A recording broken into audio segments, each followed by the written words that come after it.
अब बात करते हैं कि एक ट्रायंगल के एक्सटीरियर एंगल्स का सम कितना होता है। इससे पहले हमें जानना होगा कि ट्रायंगल का एक्सटीरियर एंगल होता क्या है। तो यहाँ पर फर्स्ट ऑफ ऑल जो प्रॉपर्टी हमें मालूम है उसे लिखते हैं, एंगल सम प्रॉपर्टी बोलते हैं इसे, जिसमें हम क्या जानते हैं, sum of interior angles of a triangle is 180 degree. Means अगर हमारे पास ट्रायंगल है ए बी सी, ठीक है, मान लो ये एंगल 1, एंगल 2, एंगल 3, तो एंगल सम प्रॉपर्टी के according angle 1 plus angle 2 plus angle 3 equals to 180 degree होगा। अब हमें देखना है कि एक्सटीरियर एंगल क्या होता है। अगर हम ट्रायंगल की किसी भी साइड को प्रोड्यूस करें तो वो प्रोड्यूस्ड रे एंड एडजेसेंट साइड के बीच में जो एंगल बनता है उसको हम एक्सटीरियर एंगल ऑफ ट्रायंगल बोलते हैं। सिमिलरली अगर यहाँ पर इसको प्रोड्यूस करें तो ये रे इस एडजेसेंट साइड के साथ ये एंगल बनाएगी। सिमिलरली अगर इसको प्रोड्यूस करेंगे तो ये रे इस एडजेसेंट साइड के साथ ये एंगल बनाएगी। तो इन तीनों एक्सटीरियर एंगल्स का sum, let's say angle A B C, इन तीनों का सम इक्वल्स टू 360 डिग्री के होगा। ठीक है, सम ऑफ एक्सटीरियर, यहाँ पर एक्सटीरियर में 3 डालती हूँ, sum of 3 exterior angles of triangle is 360 degree. अब यहाँ पर मैंने 3 क्यों लिखा, क्योंकि एक ट्रायंगल के हर एक वर्टेक्स पर 2 एक्सटीरियर एंगल होते हैं।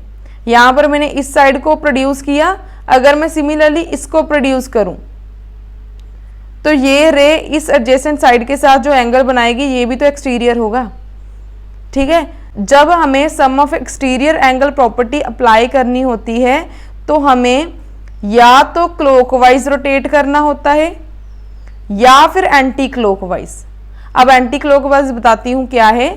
जैसे कि यहाँ पर मैंने एक ट्रायंगल ड्रॉ करी ए बी सी, यहाँ पर मैंने इसको किया प्रोड्यूस एंड देन इसको किया एंड देन इसको किया, तो ये तो क्लॉकवाइज रोटेशन होगी। अगर मैं इसको प्रोड्यूस करती हूँ तो ये एंगल बना, लेट्स से एंगल ए, तो अब मैं क्लॉकवाइज नहीं, मैं एंटी क्लॉकवाइज रोटेट करूंगी। अब मैं इसको प्रोड्यूस करूंगी तो ये रे इस एडजेसेंट साइड के साथ ये एंगल बना लेगी एंड उसके बाद मैं इसको प्रोड्यूस करूंगी तो ये रे इस एडजेसेंट साइड के साथ एक्सटीरियर एंगल बना लेगी सी। तो अब यहाँ पर भी angle A plus angle B plus angle C equals to 360 degree ही होगा। ठीक है, तो sum of 3 exterior angles of triangle is 360 degree. Exterior angles कौन से हैं ये भी हमें मालूम चल गया है एंड 3 एंगल्स को कैसे लेना है, क्लॉकवाइज या एंटी क्लॉकवाइज, ये भी पता चल गया है।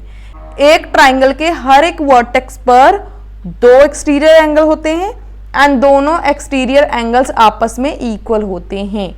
जैसे कि यहाँ पर देखते हैं, ये एक्सटीरियर एंगल है, इसको प्रोड्यूस करके बना, अगर मैंने इसको प्रोड्यूस किया तो ये वाला एक्सटीरियर एंगल बना। तो अब इन दोनों को देखो, ये दोनों साइड्स क्या हैं, ये एक दूसरे को एक पॉइंट पर इंटरसेक्ट कर रही हैं, 2 लाइन्स हैं एक दूसरे को कट कर रही हैं। तो ये वाले एंगल्स कौन से हो गए, vertical opposite angle, and vertical opposite angles आपस में इक्वल होते हैं। इट मीन्स एक ट्राइंगल के हर एक वर्टेक्स पर 2 एक्सटीरियर एंगल होते हैं एंड दोनों एंगल्स आपस में इक्वल होते हैं। अगर ये सी है तो ये भी सी है। ठीक है, ऐसे ही अगर इसको प्रोड्यूस करूंगी ये बी बनेगा, ये बी है तो ये भी बी है, इसको प्रोड्यूस करूंगी तो ये बनेगा, ये ए है तो ये भी ए है। एंड ए बी सी तीनों एक्सटीरियर एंगल्स का सम किसके इक्वल होता है, 360 डिग्री के। ओके, ये तो हमने एक्सटीरियर एंगल्स के सम को डिस्कस किया। अब एक्सटीरियर एंगल का इंटीरियर एंगल के साथ भी रिलेशन होता है। वो क्या होता है, एक exterior angle 2 opposite interior angles के सम के इक्वल होता है। इसके लिए मैं अलग से एक ट्राइंगल ड्रॉ करती हूं, ए बी सी। इसमें हम सिर्फ एक एक्सटीरियर एंगल ड्रॉ करेंगे। This is exterior angle, let's say angle A, and इसके interior angle, angle 1, angle 2, angle 3। अब ये एक्सटीरियर एंगल के ऑपोजिट ये दो एंगल हैं, ये जो इंटीरियर एंगल है ये तो एक्सटीरियर के एडजेसेंट में है, ये तो लीनियर पेयर बना रहा है। Exterior angle interior to opposite angles के सम के इक्वल होता है। तो यहाँ पर हम क्या लिख सकते हैं, exterior angle of triangle is equals to sum of interior opposite to angles of triangle. Clear, ये वाली प्रॉपर्टी भी क्लियर है हमें। अब यहां से एक चीज और हमारे पास सामने आ रही है, वो क्या है, एक्सटीरियर एंगल यहां पर ए, या फिर इसको as it is exterior angle of triangle लिखते हैं, इक्वल्स टू, ये किसके इक्वल आ रहा है, एंगल 1 प्लस एंगल 2। अगर हम बात करें इस अकेले एंगल की, तो ये जो एक्सटीरियर एंगल है ट्राइंगल का, ये एंगल का साइन है, ठीक है, इसको एल मत समझना। ये जो एक्सटीरियर एंगल ऑफ ट्राइंगल है ये हमेशा ग्रेटर होगा एंगल 1 से, एंड ये angle exterior angle of triangle greater होगा इस अकेले एंगल 2 से, क्योंकि दोनों के सम के इक्वल है। तो अगर हम अकेले अकेले को कंसीडर करेंगे तो एक्सटीरियर एंगल हमेशा ग्रेटर होगा 1 से भी और 2 से भी। तो यहाँ से एक और कंक्लूजन हमारे पास आता है, N exterior angle of a triangle is always greater than either of